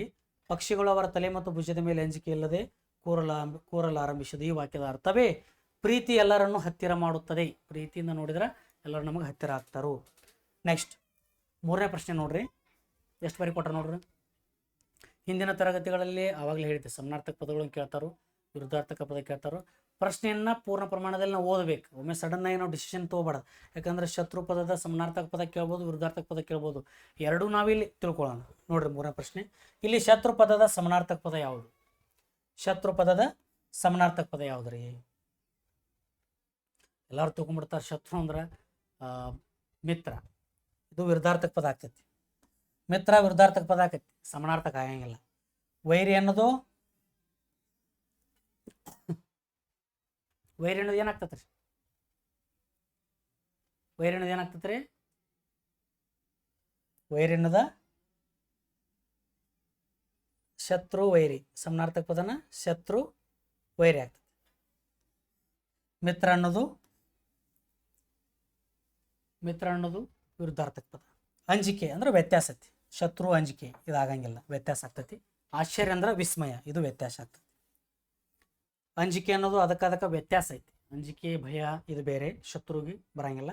ಆಶ್ಚರ್ಯ ಅಂದ್ರೆ ಅದು ವಿಸ್ಮಯ ಗಾಬರಿಗಳು, ಇದು ಇದಕ್ಕೆ ಬರಂಗಿಲ್ಲ. ಇಲ್ಲಿ ಏನಾಗ್ತತಿ, ಶತ್ರು ಪದದ ಸಮಾನಾರ್ಥಕ ಪದ ಕೇಳಿದ್ರ ವೈರಿ. ಶತ್ರು ಪದದ ಸಮಾನಾರ್ಥಕ ಪದ ಕೇಳಿದ್ರ ವೈರಿ. ಶತ್ರು ಪದದ ವಿರುದ್ಧಾರ್ಥಕ ಪದ ಕೇಳಿದ್ರ ಮಿತ್ರ. ವಿರುದ್ಧಾರ್ಥಕ ಪದ ಕೇಳಿದ್ರ ಮಿತ್ರ. ವಿರುದ್ಧ ಪದ ಕೇಳಿದ್ರಂತಂದ್ರೆ ಕೇಳ್ಬೋದು, ಅವ್ರು ಸಮಾನಾರ್ಥಕ ಕೇಳ್ಬೋದು, ವಿರುದ್ಧ ಪದ ಕೇಳ್ಬೋದು. ವಿರುದ್ಧ ಪದದ ಇನ್ನೊಂದು ಸಮಾನಾರ್ಥಕ ಪದ ಏನಪ್ಪಾ ಅಂತಂದ್ರೆ ವಿಲೋಮ ಪದ ಅಥವಾ ವಿಲೋಮ ಶಬ್ದ ಹಿಂಗೂ ಕೇಳ್ತಾರೆ. ವಿಲೋಮ ಶಬ್ದ ಇದನ್ನ ಜಾಸ್ತಿ ಹಿಂದಿ ವ್ಯಾಕರಣದ ನೋಡ್ತೀವಿ ನಾವು, ಹಿಂದಿ ಗ್ರಾಮರ್ ನೋಡ್ತೀವಿ. ವಿಲೋಮ ಶಬ್ದ ಕೇಳ್ತಾನ, ವಿರುದ್ಧ ಪದನೂ ಕೇಳ್ತಾನ. ಎರಡರ ಒಂದು ಕೇಳ್ತಾನ, ಕನ್ಫ್ಯೂಸ್ ಮಾಡ್ಕೋಬೇಡ್ರಿ. ವಿಲೋಮ ಅಂತಂದ್ರೆ ವಿರುದ್ಧಾರ್ಥಕ ಪದ, ವಿಲೋಮ ಅಂತಂದ್ರೆ ವಿರುದ್ಧಾರ್ಥಕ ಪದ. ಸಮಾನಾರ್ಥಕ ಅಂತಂದ್ರೆ ಸಮಾನ ಅರ್ಥ ನೀಡುವಂಥ ಪದ ಸಮಾನಾರ್ಥಕ. ನೆಕ್ಸ್ಟ್ ಪ್ರಶ್ನೆ ನೋಡ್ರಿ, ಜೈಲರ್ ಆಶ್ಚರ್ಯಗೊಳ್ಳಲು ಕಾರಣವೇನು? ಜೈಲರ್ ಆಶ್ಚರ್ಯಚಕಿತನಾಗಲು ಕಾರಣವೇನು? ತಿಲಕರನ್ನು ಸೆರೆಮನೆಯಲ್ಲಿ ನೋಡಿ ಅವಂಗೆ ಆಶ್ಚರ್ಯ ಆಗಂಗಿಲ್ಲ, ಅವಾಗ ಆಶ್ಚರ್ಯ ಆಗೈತಿ. ಅವ್ರು ಭಾರತೀಯರು ನೋಡ್ರೆ ಆಶ್ಚರ್ಯ ಆಗಲ್ಲ, ಅವ್ರು ಅಸೂಯೆ ಪಡ್ತಾರೆ. ತಿಲಕರು ಪಕ್ಷಿಗಳಿಗೆ ಆಹಾರ ನೀಡುತ್ತಿದ್ದದ್ದನ್ನು ಆಗ್ಬೋದು. ತಿಲಕರ ಬುದ್ಧಿಮತ್ತೆ ತಿಳಿದು, ಯಾಕಂದ್ರೆ ಬುದ್ಧಿಮತ್ತೆ ತಿಳಿದ್ರೆ ಅವಂಗೇನು ಆಶ್ಚರ್ಯ ಆಗಂಗಿಲ್ಲ. ಅಲ್ಲಿ ನೋಡ್ರಿ, ಎಲ್ಲರೂ ಟ್ಯಾಲೆಂಟ್ ಇದ್ದವ್ರು ಜೈಲಿಗೆ ಹೋಗೋರು, ಟ್ಯಾಲೆಂಟ್ ಇದ್ದವ್ರು ತಪ್ಪು ಮಾಡೋರು. ಯಾರ ಹತ್ರ ಜಾಸ್ತಿ ಬುದ್ಧಿ ಇರ್ತದೆ ಅವ್ರ ತಪ್ಪು ಮಾಡೋರು, ಅವರ ಜೈಲಿಗೆ ಹೋಗೋರು. ಅದು ಬರಂಗಿಲ್ಲ. ಮೊದಲ ಬಾರಿ ಪಕ್ಷಿಗಳ ಚಿಲಿಪಿಲಿ ಕೇಳಿ, ಮೊದಲ ಬಾರಿ ಅಂತಲ್ಲ, ಅವ್ರು ತಿಲಕರವ್ರು ನೋಡ್ರಿ ಆಹಾರವನ್ನು ನೀಡಿ ಆಮೇಲೆ ಚಿಲಿಪಿಲಿ ಕಲರವ ಅವ ಪಕ್ಷಿಗಳು ಮಾಡ್ತಾ ಇದ್ವು. ಅದನ್ನು ಜೈಲರ್ ನೋಡಿ ಆಶ್ಚರ್ಯಚಕಿತರಾಗಿ ಆದ್ರೆ ಅವರು ಕೇಳಿದ್ರು, ಅವ್ರು ಲಾಸ್ಟಿಗೆ ಆನ್ಸರ್ ತಿಲಕರು ಮಾಡ್ತಾರೆ. ಬಟ್ ಇಲ್ಲಿ ಏನಂತಂದ್ರೆ ಮೊದಲ ಬಾರಿ ಪಕ್ಷಿಗಳ ಚಿಲಿಪಿಲಿ ಕೇಳಿ ಆಶ್ಚರ್ಯಗೊಂಡಿಲ್ಲ ಅವ್ರು. ಯಾಕಂತಂದ್ರೆ ಅವು ಪಕ್ಷಿಗಳು ಖುಷಿ ಆದಾಗ ಚಿಲಿಪಿಲಿ ಮಾಡ್ತಾವೆ, ದುಃಖ ಆದಾಗ ಚಿಲಿಪಿಲಿ ಮಾಡ್ತಿರ್ತಾವೆ, ಸೌಂಡ್ ಮಾಡ್ತಿರ್ತಾವೆ. ಇಲ್ಲಿ ಏನಾಗ್ತೈತೆ ನೋಡ್ರಿ ಆನ್ಸರ, ತಿಲಕರು ಪಕ್ಷಿಗಳಿಗೆ ಆಹಾರ ನೀಡುತ್ತಿದ್ದದ್ದನ್ನು ಅಂದ್ರೆ ಏನು, ಪಕ್ಷಿಗಳಿಗೆ ಆಹಾರ ನೀಡ್ತಾ ಇದ್ದಾರೆ, ಅದು ನೋಡ್ಕೊಳ್ಳಿ ಆಶ್ಚರ್ಯಗೊಳ್ತಾರೆ ಅವ್ರ. 4ನೇ ಪ್ರಶ್ನೆ, ಕೊನೆಯ ಪ್ರಶ್ನೆ ನೋಡ್ರಿ, ವ್ಯಾಕರಣಾಂಶ ಗದ್ಯ ಭಾಗದಲ್ಲಿ ಕೇಳ್ತಾರೆ. ಕೊನೆಯ ಪ್ರಶ್ನೆಯಲ್ಲಿ ತಲೆಬರಹ ಕೇಳ್ಬೋದು, ವಾಕ್ಯದ ಅರ್ಥ ಕೇಳ್ಬೋದು, ವ್ಯಾಕರಣಾಂಶ ಕೇಳ್ಬೋದು. ಅದಕ್ಕೆ ನಾವು ಸರಿಯಾದ ಆನ್ಸರನ್ನು ಕೊಡಬೇಕಾಗ್ತದೆ. ನೋಡ್ರಿ, ಎಷ್ಟೊಂದು ಹಕ್ಕಿಗಳು ಅಂದ್ರೆ ಅದು ಎಷ್ಟು ಬೇಕಾದ ಬಹಳಷ್ಟು. ಇವು ಎಲ್ಲಿಂದ ಬಂದವು? ಈ ವಾಕ್ಯದಲ್ಲಿರೋ ಪ್ರಶ್ನಾರ್ಥಕ ಚಿಹ್ನೆ ಯಾವುದು? ಈ ವಾಕ್ಯದಲ್ಲಿರೋ ಪ್ರಶ್ನಾರ್ಥಕ ಚಿಹ್ನೆ ಯಾವುದ್ರಿ? ಇಲ್ಲಿ ನೋಡ್ರಿ, ನಾವು ಮೊದಲೇದಾಗಿ ಇವು ಯಾವ ಚಿಹ್ನೆ ಇರೋದ? 6699. ಇದಕ್ಕೆ ಶಾರ್ಟ್ಕಟ್ನ ನಾವು ಟ್ರಿಕ್ ಅತ್ತಾರ. ಇದಕ್ಕೆ ನಮ್ಮ ವಿದ್ಯಾರ್ಥಿಗಳು ಹೇಳ್ತಿರ್ತೀವಿ ನೆನಪಿಟ್ಕೊಳಕ್ಕೆ.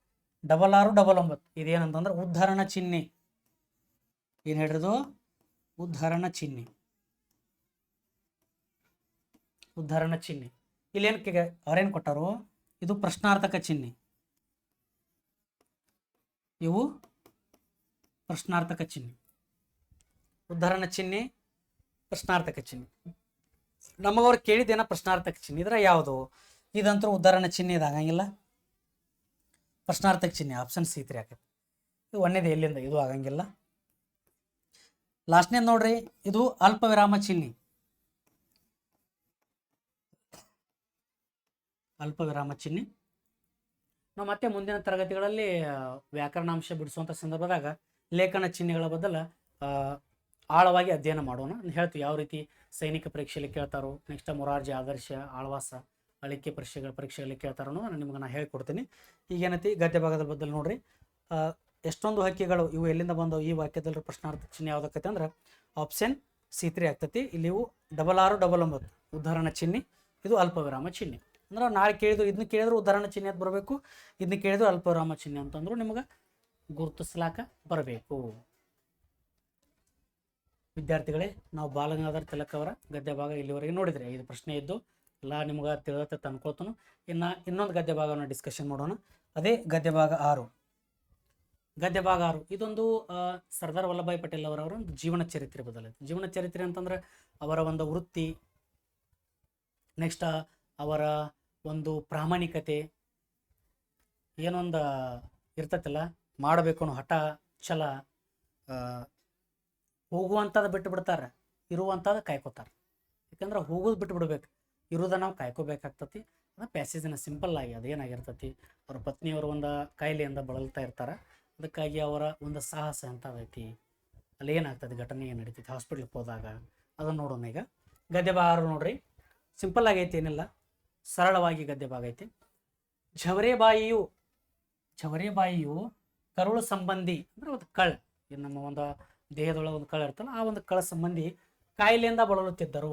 ಕಾಯಿಲೆ ಅಂತಂದ್ರೆ ಏನು ಹೇಳ್ರಿ, ಕಾಯಿಲೆ ಅಂದ್ರೆ ಏನ್ರಿ, ಒಂದು ಯಾವುದಾದ್ರೂ ಕಾಯಿಲೆ ಅಂತಂದ್ರೆ ರೋಗ, ಒಂದು ರೋಗದಿಂದ ಬಳಲ್ತಾ ಇದ್ರು ಅವ್ರು.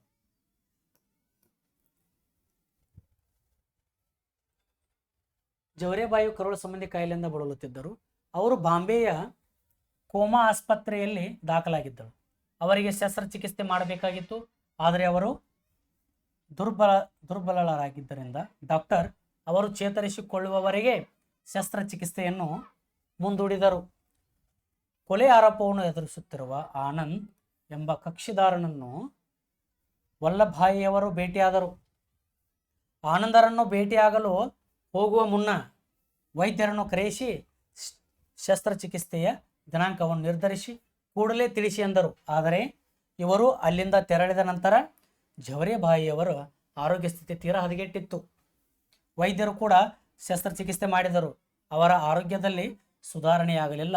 ಅವಳು ಜನವರಿ 11, 1909ರಲ್ಲಿ ನಿಧನರಾದರು. ವಲ್ಲಭಭಾಯಿ ಪಟೇಲ್ ಕೊಲೆ ಪ್ರಕರಣವನ್ನು ವಿಚಾರಣೆ ಮಾಡುತ್ತಿರುವಾಗ ತಮ್ಮ ಪತ್ನಿ ವಿಯೋಗದ ವಿಷಯವನ್ನು ತಂತಿಯ ಮೂಲಕ ತಿಳಿಸಿದರು. ಅದನ್ನು ಮಡಚಿ ತಮ್ಮ ಜೇಬಿನಲ್ಲಿ ಇರಿಸಿಕೊಂಡರು. ನಂತರ ತಮ್ಮ ಕಕ್ಷಿದಾರರ ವಿಚಾರಣೆಯನ್ನು ಮುಂದುವರಿಸಿ ಕೇಸಲ್ಲಿ ಜಯಗಳಿಸಿದರು. ಅವರು ತಮ್ಮ ಪತ್ನಿ ವಿಯೋಗದ ಬಗ್ಗೆ ಯಾವುದೇ ದುಃಖವನ್ನು ತೋರದರ ಬಗ್ಗೆ ಸಹೋದ್ಯೋಗಿಯೊಬ್ಬರು ಕೇಳಿದ್ದಕ್ಕೆ ಅವರ ಉತ್ತರ ಹೀಗಿತ್ತು: ಅವಳು ಈಗಾಗಲೇ ಮರಣ ಹೊಂದಿದ್ದಾಳೆ, ಅಲ್ಲಿಗೆ ಇನ್ನೇಕೆ ಹೋಗಬೇಕು? ಸ್ಥಿರ ಮತ್ತು ಶಾಂತಚಿತ್ತರಾಗಿದ್ದು ಅವರ ಸ್ನೇಹಿತರಿಗೆ ಆ ದಿನ ಸಂಜೆ ವಿಷಯವನ್ನು ತಿಳಿಸಿದರು. ನೋಡ್ರಲ್ಲಿ, ಸ್ಥಿರ ಮತ್ತು ಶಾಂತಚಿತ್ತರಾಗಿದ್ದು. ಸ್ಥಿರ ಮತ್ತು ಶಾಂತಚಿತ್ತ ಅಂತಂದ್ರೆ, ಸ್ಥಿರ ಅಂದ್ರೆ ಒಂದು ಕಡೆ ನಿಲ್ಲುವುದು, ಶಾಂತಚಿತ್ತ ಅಂದ್ರೆ ಶಾಂತ ಮನಸ್ಸಿನಿಂದ. ಚಿತ್ತ ಅಂತಂದ್ರೆ ಏನು? ಚಿತ್ತ ಮೀನ್ಸ್ ಅಂದ್ರೆ ಮನಸ್ಸು.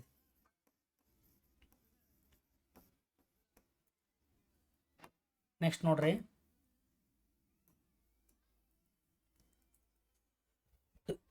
ವಿಯೋಗ. ವಿಯೋಗ ಅಂದ್ರೆ ಇದು ಮರಣ ಅಂತದೊಂದು ಅರ್ಥ ಆಕತಿ, ಮತ್ತು ಇನ್ನೊಂದು ದುಃಖದ ಸಂಗತಿ.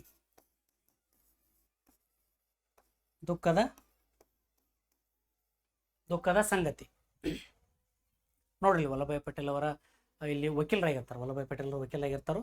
ಆನಂದ ಅನ್ನೋ ಒಬ್ಬ ಕಕ್ಷಿದಾರ ಅಂದ್ರೆ ಆರೋಪಿ. ನೆಕ್ಸ್ಟ್ ಜವರೇಬಾಯಿ ಅವರ ಸಹೋದ್ಯೋಗಿ, ಅವ್ರ ಸ್ನೇಹಿತರು.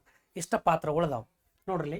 ಜವರೇಬಾಯಿಯು ಕರುಳು ಸಂಬಂಧಿ ಕಾಯಿಲೆಯಿಂದ ಬಳಲ್ತಾ ಇದ್ರು, ಅಂದ್ರೆ ತೊಂದರೆಯಿಂದ ಆ ರೋಗದಿಂದ ಅವರ ಅನುಭವಿಸ್ತಾ ಇದ್ರು, ಅಂದ್ರೆ ತ್ರಾಸ ಮಾಡ್ಕೊಳ್ತಾ ಇದ್ರು. ಯಾರು? ಜವರೇಬಾಯಿ. ಇವ್ರು ಯಾರಪ್ಪ ಅಂತಂದ್ರೆ, ಜವರೇಬಾಯಿ ಯಾರಪ್ಪ ಅಂತಂದ್ರೆ ವಲ್ಲಭಾಯ್ ಪಟೇಲ್ ಅವರ ಪತ್ನಿ. ಅವರು ಬಾಂಬೆಯ ಕೋಮಾ ಆಸ್ಪತ್ರೆಯಲ್ಲಿ ದಾಖಲಾಗಿದ್ದಳು ಅಂತಂದ್ರೆ ಅಡ್ಮಿಟ್ ಮಾಡಿದ್ರು.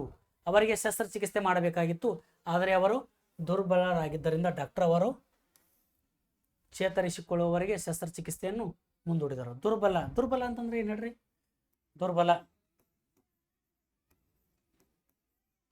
ದುರ್ಬಲ ಅಂದ್ರೆ ಏನ್ರಿ? ದುರ್ಬಲ ಅಂತಂದ್ರ ಶಕ್ತಿಹೀನ, ಅಂದ್ರ ಶಕ್ತಿಹೀನ. ದುರ್ಬಲ ಅಂದ್ರೆ ಶಕ್ತಿಹೀನ, ಅಂದ್ರೆ ನಮ್ಮ ದೇಹದೊಳಗೆ ಶಕ್ತಿ ಇರಂಗಿಲ್ಲ. ಭಾಳ ದುರ್ಬಲ ಅಂದ್ರೆ ಭಾಳ ವೀಕ್ ಆಗಿರ್ತಾರೆ, ವೀಕ್ನೆಸ್ ಇರ್ತಾರಲ್ಲ, ವೀಕ್ ಆಗಿರ್ತಾರೋ. ದುರ್ಬಲರಾಗಿದ್ದರಿಂದ ಡಾಕ್ಟರ್ ಹೇಳ್ತಾರೋ ಅವರು ಚೇತರಿಸಿಕೊಳ್ಳುವವರೆಗೆ, ಅಂದ್ರೆ ಶಸ್ತ್ರಚಿಕಿತ್ಸೆ ಅಂದ್ರೆ ಆಪರೇಷನ್ ಅದು ಮಾಡೋದು ಬೇಡ ತಂದ ಮುಂದಾಗ್ತಾರೋ. ಕೊಲೆ ಆರೋಪವನ್ನು ಎದುರಿಸುತ್ತಿರುವ ಇವ್ರು ಯಾರಪ್ಪ ಅಂತಂದ್ರೆ ವಲ್ಲಭಾಯ್ ಪಟೇಲ್ ಅವ್ರು ಏನು ವಕೀಲರು ಇರ್ತಾರಲ್ಲ, ಅವರ ಕಕ್ಷಿದಾರರು. ಯಾರು? ಕೊಲೆ ಆರೋಪವನ್ನು ಎದುರಿಸುತ್ತಿರುವ, ಅಂದ್ರೆ ಆರೋಪ ಅಂತಂದ್ರೆ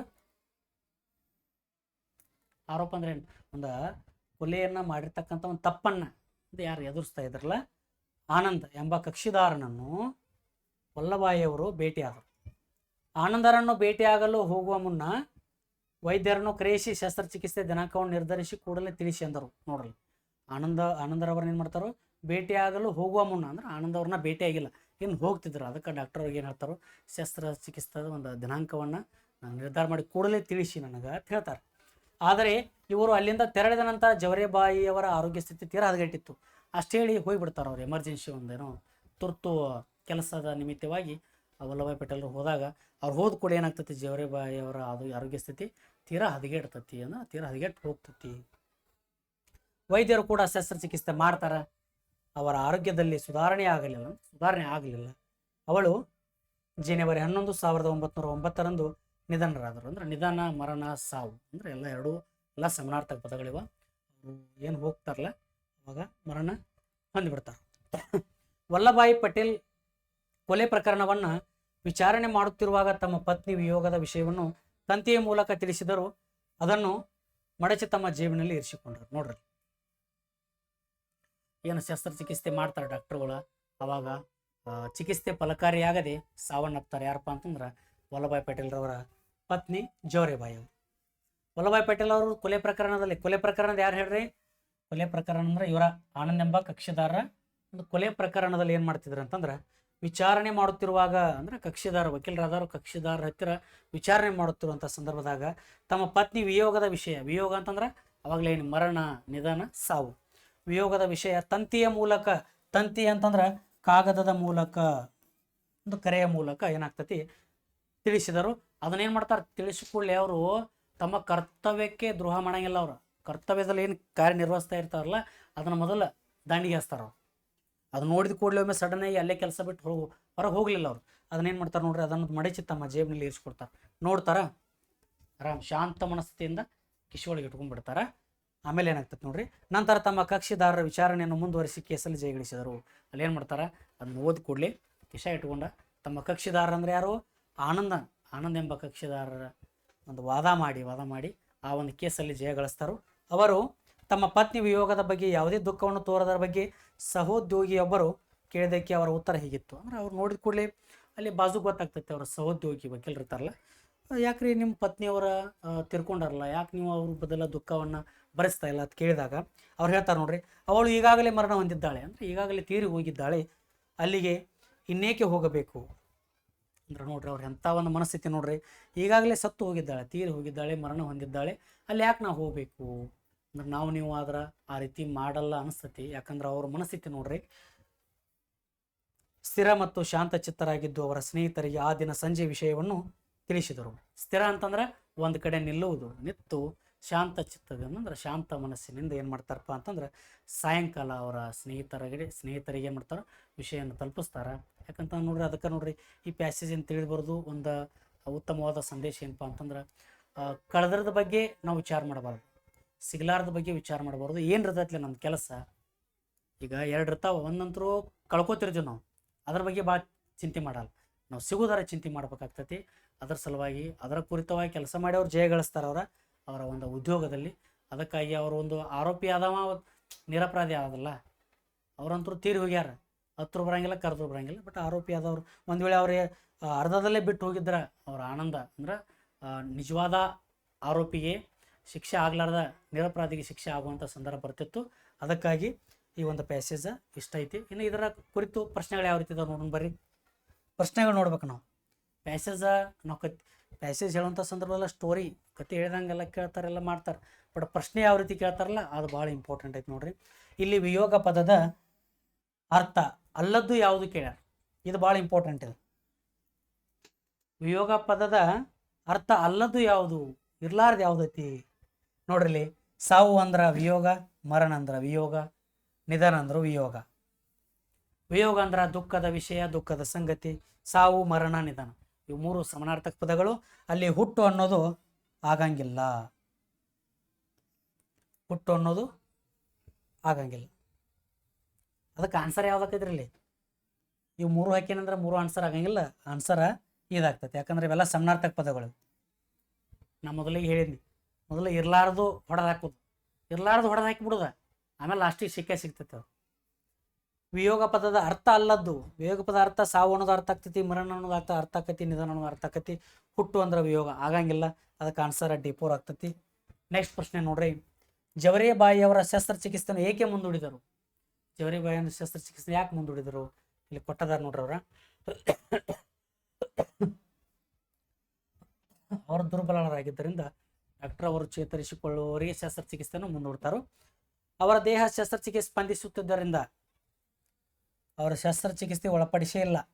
ಸ್ಪಂದಿಸುವುದು ದೂರಿನ ಮಾತು, ಒಳಪಡಿಸಿಲ್ಲ ಅವರು. ಕೋರ್ಟ್ ಕೆಲಸಗಳಲ್ಲಿ ವಲ್ಲಭಾಯಿ ಅವರು ಮಗ್ನರಾಗಿದ್ದರಿಂದ, ಕೋರ್ಟ್ ಕೆಲಸಗಳಲ್ಲಿ ಮಗ್ನರಾಗಿದ್ದರೆ ಅದು ಕೊಟ್ಟೇ ಇಲ್ಲ. ಶಸ್ತ್ರಚಿಕಿತ್ಸೆ ವೈದ್ಯರು ಇಲ್ಲದಿದ್ದರಿಂದ ಅಲ್ಲವೇ ಅಲ್ಲ. ವೈದ್ಯರು ಇದ್ದರು, ಅವರು ಡಾಕ್ಟರ್ ಹೇಳ್ಯಾರು, ಪ್ಯಾಸೇಜ್ಗಳು ಹೇಳ್ಯಾರ. ಅಲ್ಲೇನಾಗ್ತೈತೆ ನೋಡ್ರಿ, ಅವರ ಸ್ಥಿತಿ ಚಿಂತಾಜನಕವಾಗಿದ್ದರಿಂದ. ಚಿಂತಾಜನಕ ಅಂತಂದ್ರೆ ಅವರ ಸ್ಥಿತಿ, ಅವರ ಆರೋಗ್ಯದಲ್ಲಿ ಅಂದ್ರೆ ಅವರ ದೇಹದ ಸ್ಥಿತಿ ಯಾವ ರೀತಿ ಅಂತಂದ್ರೆ ದುರ್ಬಲವಾಗಿತ್ತು. ಅಂದ್ರೆ ಶಸ್ತ್ರಚಿಕಿತ್ಸೆಗೆ ಸ್ಪಂದಿಸುವಂತಿದ್ದಿದ್ದಿಲ್ಲ. ಅವರ ದೇಹ ಶಸ್ತ್ರಚಿಕಿತ್ಸೆ ಸ್ಪಂದಿಸುತ್ತಿದ್ದರಿಂದ ಅದು ಕೊಟ್ಟರೆ ಅವರು ಆಗಂಗಿಲ್ಲ. ಯಾಕೆ ಶಸ್ತ್ರಚಿಕಿತ್ಸೆ ಓದೇ ಇಲ್ಲ ಅವರು. ಕೋರ್ಟ್ ಕೆಲಸಗಳಲ್ಲಿ ವಲ್ಲಭಾಯಿ ಅವರು ಮಗ್ನರಾಗಿದ್ದರಿಂದ ಇಲ್ಲ. ಮೊದಲೇದಾಗಿ ಅವರು ದುರ್ಬಲರಾಗಿದ್ದರೆ ಆಮೇಲೆ ಮುಂದೂಡನ್ನ ಅವ್ರು ಹೋಗಿಬಿಡ್ತಾರೆ ಕೆಲಸಕ್ಕೆ. ಶಸ್ತ್ರಚಿಕಿತ್ಸೆ ವೈದ್ಯರು ಇಲ್ಲದಿದ್ದರಿಂದ, ವೈದ್ಯರು ಅದಾರು, ಅದ್ರ ಇಲ್ಲತ್ತೇನಲ್ಲ. ಅದಕ್ಕೆ ಆನ್ಸರ್ ಅವರ ಸ್ಥಿತಿ ಚಿಂತಾಜನಕವಾಗಿದ್ದರಿಂದ ಅದನ್ನು ಶಸ್ತ್ರಚಿಕಿತ್ಸೆನ ಮುಂದೂಡಿಸ್ತಾರೆ. ಮೂರನೇ ಪ್ರಶ್ನೆ ನೋಡ್ರಿ. ಪತ್ನಿಯ ವಿಯೋಗದ ವಿಷಯ ಗೊತ್ತಾಗಿದ್ದರೂ ತಕ್ಷಣ ಏಕೆ ಹೊರಡಲಿಲ್ಲ? ಪತ್ನಿಯ ವಿಷಯ ಗೊತ್ತಾಗಿದ್ದರೂ ಕೂಡ ಯಾಕೆ ತಕ್ಷಣ ಹೊರಡಲಿಲ್ಲ ಇವರು ವಲ್ಲಭಾಯಿ ಪಟೇಲ್ ಅವ್ರು? ನೋಡ್ರಿ, ಕೋರ್ಟ್ ಕಲಾಪಗಳು ನಡೆಯುವಾಗ ಮಧ್ಯದಲ್ಲಿ ಹೋಗುವಂತಿಲ್ಲ, ಪ್ಯಾಸೇಜನ್ನ ಕೊಟ್ಟೇ ಇಲ್ಲ, ತಪ್ಪು ಹಾಕಿಬಿಡ್ರಿ. ವೈದ್ಯರು ನಿಧಾನವಾಗಿ ಬರಲು ತಿಳಿಸಿದ್ದರಿಂದ ಅವ್ರು ಹೇಳೇ ಇಲ್ಲ. ಅವ್ರ ಪತ್ರದಲ್ಲಿ ವಿಯೋಗದ ವಿಷಯ ಅಷ್ಟೇ ಹೇಳ್ಯಾರ. ಪತ್ನಿಯನ್ನು ಉಳಿಸಿಕೊಳ್ಳಲು ಸಾಧ್ಯವಿಲ್ಲ, ಕಕ್ಷಿದಾರನನ್ನಾದರೂ ರಕ್ಷಿಸೋಣ ಎಂದು. ಆಗ್ಬೋದು. ಲಾಸ್ಟ್ನೇ ಆಯ್ಕೆ ಒಂದು ನೋಡೋಣ. ಪತ್ನಿ ವಿಯೋಗದ ವಿಷಯ ಸಂಜೆ ಸ್ನೇಹಿತರಿಂದ ತಿಳಿಯಿತು. ಇಲ್ಲ, ಪತ್ನಿಯ ವಿಯೋಗದ ವಿಷಯ ಸಂಜೆ ಸ್ನೇಹಿತರಿಂದ ತಿಳಿದಿಲ್ಲ, ಸಾಯಂಕಾಲ ಸ್ನೇಹಿತರಿಗೆ ವಲ್ಲಭಾಯಿ ಪಟೇಲ್ರು ಹೇಳ್ತಾರೆ. ಅದಕ್ಕಾಗಿ ಇದು D ಆಗೋದಿಲ್ಲ, ಆನ್ಸರ್ C ಆಗ್ತೈತಿ. ಯಾಕೆ ಹಂಗೆ ಆಕೈತಿ ಸರ್ ಅಂತ ಕೇಳಿದ್ರೆ, ಪತ್ನಿಯನ್ನು ಉಳಿಸಿಕೊಳ್ಳಲು ಸಾಧ್ಯವಿಲ್ಲ. ಅವಾಗಲೇ ಹೇಳಿ ಯಾವುದು ಉಳಿಸೋಳಕ್ಕಾಗಂಗಿಲ್ಲ, ಅದನ್ನ ಬಿಟ್ಟು ಬಿಡೋದು. ಅಟ್ಲೀಸ್ಟ್ ಕಕ್ಷಿದಾರನನ್ನಾದರೂ ರಕ್ಷಿಸೋಣ ಎಂದು ವಲ್ಲಭಾಯಿ ಪಟೇಲ್ರವರು ಕೋರ್ಟ್ನಲ್ಲಿ ವಾದ ಮಾಡಿ ಅಪರಾಧಿಯನ್ನು ನಿರಪರಾಧಿಯನ್ನಾಗಿ ಮಾಡಿ ಅವನಿಗೆ ಒಳ್ಳೆಯ ಒಂದು ಜೀವನವನ್ನು ಕಟ್ಟಿಕೊಡ್ತಾರೆ. ಯಾವುದು? Option C3. ನೆಕ್ಸ್ಟ್ ನೋಡ್ರಿ, 4ನೇ ಪ್ರಶ್ನೆ. ಭಾಳ ಸರಳವಾದ ಪ್ರಶ್ನೆ, ನೇರವಾದ ಪ್ರಶ್ನೆ. ಆನಂದ್ ಎಂಬುವರು ಯಾರು? ಆನಂದ್ ಯಾರವರು? ಎಲ್ಲಾರ ಆನಂದ್ ಅವರು? ಆನಂದ್ ಅವ್ರು ಇಲ್ಲಾರ ನೋಡ್ರಿ. ಆನಂದ್ ಕೊಲೆ ಆರೋಪವನ್ನು ಎದುರಿಸುತ್ತಿರುವ ಆನಂದ್ ಎಂಬ ಕಕ್ಷಿದಾರ ಯಾರಪ್ಪ ಅಂತಂದ್ರೆ ಆನಂದ ಕಕ್ಷಿದಾರ. ಇಲ್ಲಿ ಏನ್ ಕೊಟ್ಟರು? ಕೋಮಾ ಆಸ್ಪತ್ರೆಯ ವೈದ್ಯರು ಅಲ್ವೇ ಅಲ್ಲ. ಕೊಲೆ ಆರೋಪಿ ಆಗ್ಬೋದು ಅಂದ್ರೆ ಆಗ್ಬೋದು. ನಾವು ಮುಂದಿನ ನೋಡಿಲ್ಲ ನಾವು ಆಯ್ಕೆಗಳನ್ನು. ಸರ್ದಾರರ ಸಹಾಯಕ ಮೆಸೇಜ್ನ ಕೊಟ್ಟೇ ಇಲ್ಲ. ಸಹೋದ್ಯೋಗಿ ಅಲ್ವೇ ಅಲ್ಲ. ಆನಂದ್ ಇಲ್ಲಿ ಡೈರೆಕ್ಟ್ ಕೊಟ್ಟರು ನೋಡ್ರಿ. ಕೊಲೆ ಆರೋಪವನ್ನು ಎದುರಿಸುತ್ತಿರುವ ಆನಂದ್ ಯಾರಿವ? ಕೊಲೆ ಆರೋಪಿ. ವಲ್ಲಭಾಯಿ ಪಟೇಲ್ರು ವಾದ ಮಾಡಿ ಅವಂಗ ಜಯ ಗಳಿಸಿಲ್ಲ, ನಿರಪರಾಧಿ ಮಾಡಿಲ್ಲ. ಅದಕ್ಕಿಂತ ಪೂರ್ವದಲ್ಲಿ ಆನಂದ ಎಂಬುವರು ಯಾರು ಅಂತ ಕೇಳ್ಯಾರು? ಕೊಲೆ ಆರೋಪಿ ಅವರು.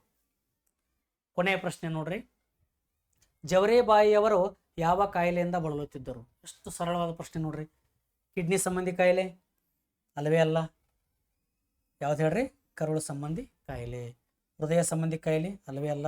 ಮೆದುಳು ಸಂಬಂಧಿ ಕಾಯಿಲೆ ಅಲ್ಲವೇ ಅಲ್ಲ. ಕಿಡ್ನಿ ಎಲ್ಲಿರ್ತಾವೆ ಹೇಳ್ರಿ? ನಮಗೆ ಕಿಡ್ನಿಲಿ ಸೈಡ್ ಇರ್ತವೆ.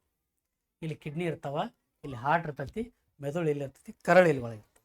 ಅದಕ್ಕಾಗಿ ನಮ್ಮ ಜವರೇಬಾಯಿಯವರು ಕರುಳು ಸಂಬಂಧಿ ಕಾಯಿಲೆಯಿಂದ ಬಳಲ್ತಾ ಇದ್ರು. ಅದಕ್ಕೆ ಆನ್ಸರ B2 ಆಗ್ತೈತಿ. ನೋಡಿ ಪ್ರಿಯ ವಿದ್ಯಾರ್ಥಿಗಳೇ, ಇಂದಿನ ತರಗತಿಗಳಲ್ಲಿ ನಾವು ಏನು ಮಾಡಿದ್ವಿ ಅಂತಂದ್ರೆ ಗದ್ಯ ಭಾಗ 5 ಮತ್ತು ಗದ್ಯ ಭಾಗ 6 ವಿವರವಾಗಿ ಸರಳವಾಗಿ ಚರ್ಚಿಸಿದ್ದೆವು. ನಿಮಗೇನಾದರೂ ಈ ಗದ್ಯ ಭಾಗದಲ್ಲಿ ನಿಮಗೆ ಡೌಟ್ಸ್ಗಳು ಏನಾದರೂ ಇದ್ದರೂ ಕೂಡ ನೀವು ಕಮೆಂಟ್ ಬಾಕ್ಸಲ್ಲಿ ಹಾಕ್ಬೋದು. ಮತ್ತು ಮುಂದಿನ ತರಗತಿಗಳಲ್ಲಿ ಬೇರೆ ಬೇರೆ ಗದ್ಯ ಭಾಗವನ್ನು ತಂದು ನವೋದಯ ಪರೀಕ್ಷೆಯಲ್ಲಿ 100ಕ್ಕೆ 100ರಷ್ಟು ಅಂಕ ಅಂದ್ರೆ IQ ಆಯಿತು, ಮ್ಯಾಥಮೆಟಿಕ್ಸ್ ಆಯಿತು, ಕನ್ನಡ ಆಯಿತು. ಯಾಕಂದ್ರೆ ನಮ್ಮ ತರಗತಿಗಳಲ್ಲಿ ನಮ್ಮ ಟೀಚರ್ಸ್ ಹೇಳ್ತಾರೆ, IQನೂ ಕರೆಕ್ಟಾಗಿ ಹೇಳ್ತಾರೆ, ಮ್ಯಾಥಮೆಟಿಕ್ಸ್ನು 1 ಮಾರ್ಕ್ಸ್ ಮಿಸ್ ಆಗಂಗಿಲ್ಲ. ನಮ್ಮದು ಪ್ಯಾಸೇಜ್ ಸಂಬಂಧಪಟ್ಟ ನಿಮ್ಗೆ 1 ಮಾರ್ಕ್ಸ್ ಮಿಸ್ ಆಗಲ್ದಾಗ ನೋಡ್ಕೋತೀವಿ ನಾವು. ಸಮಾನಾರ್ಥ ಕೇಳಲಿ, ವ್ಯಾಕರಣಾಂಶ ಕೇಳಿ, ಅವ್ರ ಪದಗಳ ಅರ್ಥ ಕೇಳಿ, ಏನು ಬೆಕ್ಕದ ಕೇಳಿ, ಅವರು ಒಳಾರ್ಥ ಕೇಳಿ, ತಲೆಬರಹ ಕೇಳಿ, ಇನ್ನು ಭಾಳಷ್ಟು ಟ್ರಿಕ್ಸ್ಗಳದಾವೆ ಗದ್ಯ ಭಾಗದಲ್ಲಿ. ನೋಡ್ರಿ, ಆ ತಲೆಬರಹನ ಯಾವ ರೀತಿ ಕಂಡು ಹಿಡಿಬೇಕು ಅನ್ನೋದನ್ನು ಕೂಡ ನಾನು ನಿಮಗೆ ಹೇಳ್ಕೊಡ್ತೀನಿ. ನೆಕ್ಸ್ಟ್ ಪದಗಳ ಅರ್ಥ ಸಮಾನಾರ್ಥಕ್ಕೆ ಇಲ್ಲ ಸರ್ ನಮ್ಗೆ ಹೊಸ ಪದಗಳು ಬಂದುಬಿಡ್ತಾರೆ, ಅವಾಗ ಏನು ಮಾಡ್ಬೇಕ್ರಿ ಅದನ್ನು ಕೂಡ ಹೇಳ್ತೀವಿ. ನೆಕ್ಸ್ಟ್ ಗದ್ಯ ಭಾಗದಲ್ಲಿ ಸರ ಮತ್ತು 1 ಮಾರ್ಕ್ಸ್ ಮಿಸ್ ಆಗಬಾರ್ದ್ರಿ. 20 ಕ್ವಶನ್ಗೆ 20 ಕರೆಕ್ಟ್ ಆಗ್ಬೇಕ್ರಿ. 20 ಕ್ವಶನ್ ಕರೆಕ್ಟ್ ಆದ್ರೆ 25 ಮಾರ್ಕ್ಸ್ ಬೀಳ್ತಾವ್ರಿ ಅಂತಂದು ನೀವು ಅನ್ಕೊಳ್ಳೋರಿದ್ರೆ 100ಕ್ಕೆ 100 ಈ ವಿಡಿಯೋ ನೋಡ್ರಿ, ಹೆಚ್ಚು ಶೇರ್ ಮಾಡಿರಿ, ಸಪೋರ್ಟ್ ಮಾಡಿರಿ. ನಿಮಗೇನೈತಿ ಮತ್ತೆ ಮುಂದಿನ ತರಗತಿಗಳಲ್ಲಿ ಇದಕ್ಕಿಂತ ಚಲೋ ಪ್ಯಾಸೇಜನ್ನು ತಂದು ನಿಮ್ಮ ಡಿಸ್ಕಷನ್ ಮಾಡೋಣ ಅಂತ ಹೇಳ್ತಾ ಇವತ್ತಿನ ತರಗತಿಯನ್ನು ಮುಗಿಸೋಣ. ನಮಸ್ಕಾರ.